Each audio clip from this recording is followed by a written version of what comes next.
আজ আমরা এমন এক গল্প নিয়ে কথা বলবো যেটা শুধু মধ্যপ্রাচ্যের মানচিত্রেই সীমাবদ্ধ নয়। এই গল্প ছড়িয়ে পড়েছে তেলের বাজারে, কূটনীতির করিডোরে আর সবচেয়ে গুরুত্বপূর্ণভাবে সাধারণ মানুষের জীবনে। এই গল্প ইরান ও মার্কিন যুক্তরাষ্ট্রের টানাপোড়েনের। কিন্তু এই টানাপোড়েন শুধু দুই রাষ্ট্রের ক্ষমতার দ্বন্দ্ব নয়, এটা আত্মমর্যাদা, অস্তিত্ব আর স্বাধীন সিদ্ধান্ত নেওয়ার অধিকারের লড়াই।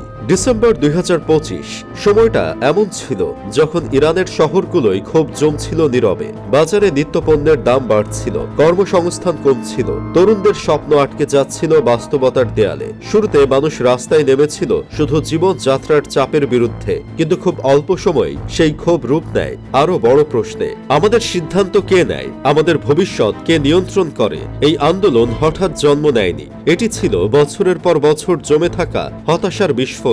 তেহরান থেকে ইস্পাহান, সিরাজ থেকে মাশহাদ, সারা দেশে মানুষ রাস্তায় নেমে আসে। কেউ বলছিল আমরা যুদ্ধ চাই না, কেউ বলছিল আমরা অবরোধ চাই না, কেউ আবার শুধু চুপচাপ দাঁড়িয়েছিল, কারণ অনেক সময় নীরবতাই সবচেয়ে শক্ত প্রতিবাদ। রাষ্ট্রের প্রতিক্রিয়া আসে কঠোরভাবে, নিরাপত্তা বাহিনী নেমে পড়ে, ইন্টারনেট প্রায় বন্ধ হয়ে যায়, যেন এই কণ্ঠস্বর বাইরের দুনিয়ায় না পৌঁছায়। সরকারি হিসেবে বলা হয় ৩,০০০-এর বেশি মানুষ মারা গেছে, কিন্তু মানবাধিকার সংস্থাগুলো বলছে এই সংখ্যা হয়তো ৫,০০০ ছাড়িয়ে গেছে। প্রতিটি সংখ্যা একটি নাম, একটি পরিবার, একটি অসমাপ্ত স্বপ্ন।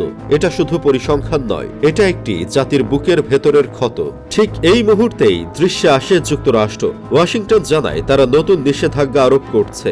ইরানের তেল বহনকারী ৯টি জাহাজ, তাদের মালিক সবাই নিষেধাজ্ঞার তালিকায়। যুক্তরাষ্ট্রের বক্তব্য, এই তেলের অর্থ নাকি ইরানের নিরাপত্তা বাহিনীকে শক্তিশালী করছে। কিন্তু প্রশ্নটা অন্য জায়গায়। একটি দেশের অর্থনীতি শ্বাস নিতে না পারলে তার সাধারণ মানুষ কোথায় যাবে? ইরানের চোখে এই নিষেধাজ্ঞা নতুন কিছু নয়। তারা বহু বছর ধরে জানে কিভাবে অবরোধের ভেতর বাঁচতে হয়, কিন্তু প্রতিটি নতুন নিষেধাজ্ঞা নতুন করে আঘাত করে শিশুদের স্কুলে, রোগীদের চিকিৎসায়, সাধারণ মানুষের খাবার টেবিলে। তবুও ইরান বলে আমরা মাথা নত করব না।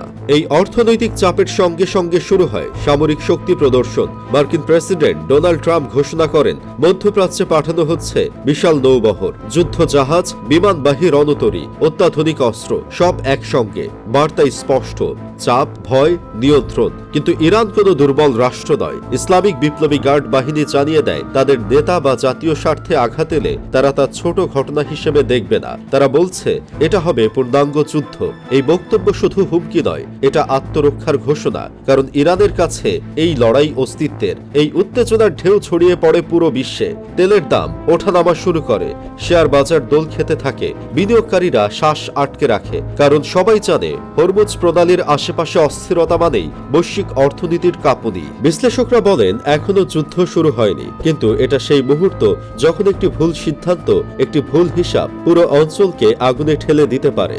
মার্কিন নৌবহর আর ইরানের কঠোর অবস্থান, এই দুয়ের মাঝে দাঁড়িয়ে আছে সাধারণ মানুষ, যারা শুধু শান্তিতে বাঁচতে চায়। এই গল্পটা আসলে রাষ্ট্রনায়কদের নয়, এই গল্প তেহরানের এক মায়ের যে তার ছেলের জন্য অপেক্ষা করছে।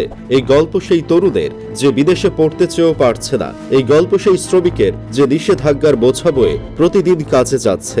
ইরানের জনগণ আজ শুধু সরকারের বিরুদ্ধে নয়, তারা লড়ছে অবরোধ, বৈষম্য আর পরাশক্তির রাজনীতির বিরুদ্ধে। আর বিশ্ব তাকিয়ে দেখছে কারা সত্যি মানবাধিকার চায় আর কারা সেটা শুধু সুবিধা মতো ব্যবহার করে। আজকের এই ইরান আমেরিকার দ্বন্দ্ব আমাদের মনে করিয়ে দেয় শক্তির রাজনীতি কতটা নির্মম হতে পারে। এখানে জয় পরাজয়ের হিসাব নেই, আছে শুধু ক্ষত, আর সেই ক্ষত সবচেয়ে বেশি বহন করে সাধারণ মানুষ। এই কারণেই এই গল্প গুরুত্বপূর্ণ, কারণ এটা শুধু ইরানের গল্প নয়, এটা এমন এক বিশ্বের গল্প যেখানে ভবিষ্যৎ প্রতিদিন আরো অনিশ্চিত হয়ে উঠছে।